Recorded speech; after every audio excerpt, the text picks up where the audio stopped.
The first time I saw the car, I honestly thought my cousin Tyler had stolen it.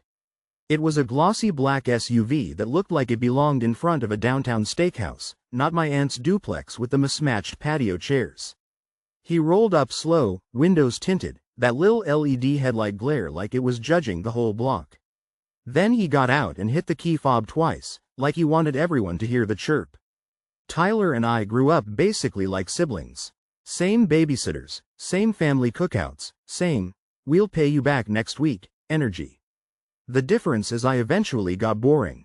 I work in payroll at a mid-sized logistics company, rent a normal apartment, and drive a 2012 Corolla that has a mysterious rattle I've stopped trying to fix. Tyler, on the other hand, is 29 and permanently between opportunities. He does gig work when he feels like it, talks about starting a podcast, and always has a new plan that involves someone else doing the boring parts. He's also the kind of person who can make you feel cheap for ordering water. So when he showed up in a car that cost more than my entire yearly take-home, my stomach did this slow, heavy drop. I tried to be chill. "Dude, whose car is that?" He smiled like I just complimented his haircut. "Mine." I actually laughed because it was the only sane response. "No, seriously, why is it so hard for you to just say congrats?" he asked, and he said it loud enough for my aunt to hear through the screen door. That was the first weird part. He acted offended that I didn't automatically believe in a financial miracle. At dinner he barely ate, just sat there scrolling and dropping vague hints. "I finally found something that pays," he said. "It's not like your 9 to 5, but it's real money." My aunt looked relieved in this fragile, hopeful way that made me feel like a bully for even thinking suspicious thoughts. She's been carrying Tyler for years. She wants so badly for him to turn a corner that she'll accept almost any explanation. I asked the normal questions. What company, what role, how steady, is it legal? He kept it slippery. "I'm consulting." "For who?" "People," he said, and then laughed like I was the one being awkward. Over the next 2 weeks, the car became a traveling billboard for Tyler's new personality. He started posting photos of the dashboard with captions like, "New chapters," and "Elevation only." He took my aunt to a nice brunch place and paid like it was nothing. He even offered to cover my grandma's utility bill when she mentioned it offhand. That should have been sweet. Instead, it made my skin crawl. Then the second weird thing happened. My aunt called me and asked if I'd ever heard of credit piggybacking. She said it like she'd found a life hack. Apparently Tyler had been helping her build credit. He'd had her add him as an authorized user on her oldest card. "It doesn't cost me anything," she said quickly, like she'd been coached. "And it helps him, you know? He's trying." I asked if he'd given her any money to cover what he spent. She hesitated. "He said it's temporary. He said his payments clear on Fridays." I felt my throat tighten. I've seen this movie. The first act is always shiny. A few days later Tyler called me out of nowhere. "Hey, can I ask you a favor?" It's not even really a favor. It's just, you have good credit. There it was. He wanted me to co-sign a short-term lease because he didn't want the payment in my aunt's name. He said he'd send the money every month, automatic, no stress. He even joked about how I could get points from it. I said no, as casually as I could. I don't mix family and contracts. His tone flipped so fast it gave me whiplash. "Wow," he said. "Okay, I see how it is. You think I'm gonna ruin your precious little credit score." "It's not personal," I said, but it was personal. It was personal because he'd asked like my good credit was community property. He hung up on me. After that, the tension started leaking into everything. At the next family get-together, he barely spoke to me, but he made sure to mention, loudly, that some people don't support others unless it benefits them. My aunt kept shooting me these worried looks, like she was caught between pride and panic. Then came the third event, the one that turned my background suspicion into a full-blown alarm. My bank flagged my debit card for fraud. 2 charges, both small, both weird. An online background check service and a document notarization app.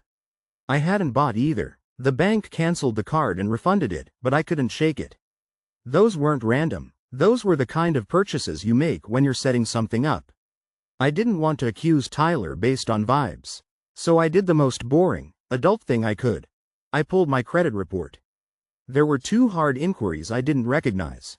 One from a dealership. One from a credit union.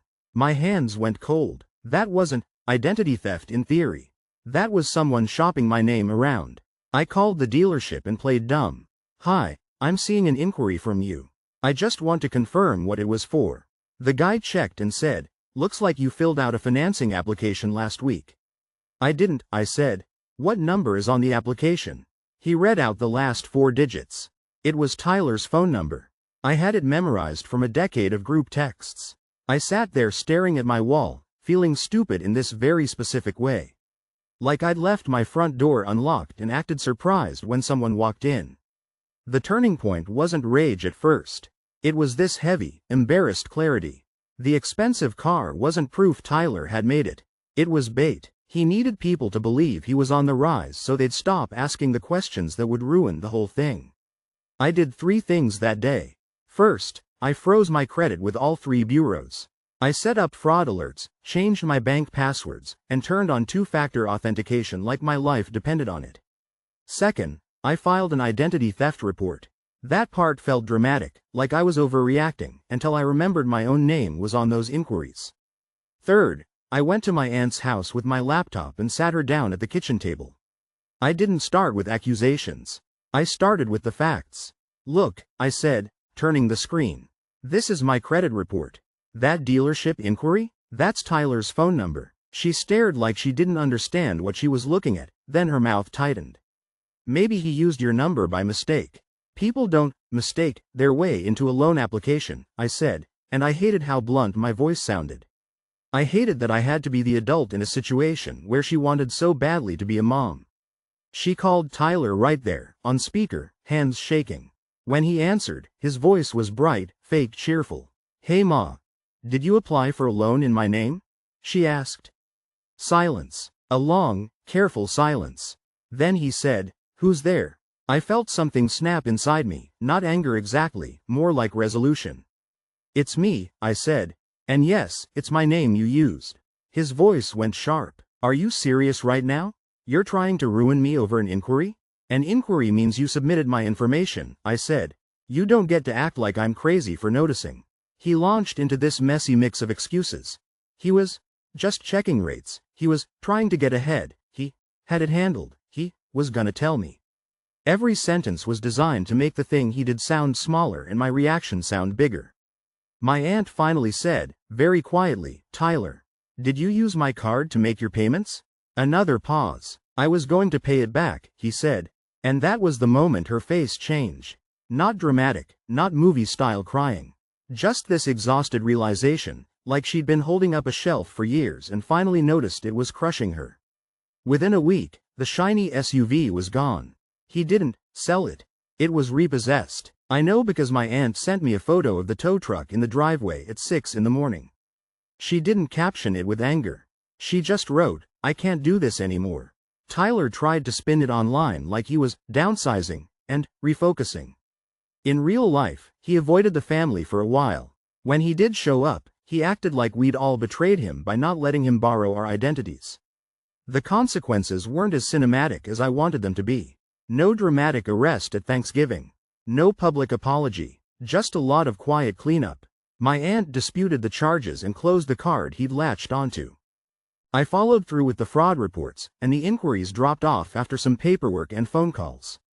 The whole thing was annoying and humiliating and weirdly time-consuming, like getting gum out of your hair. The biggest change was in me. I used to think family trust was a default setting, like it came installed. Now I understand it's something you verify, not something you assume. Tyler's fancy car taught me that the loudest proof of success is sometimes just the sound of someone trying to outrun their own consequences.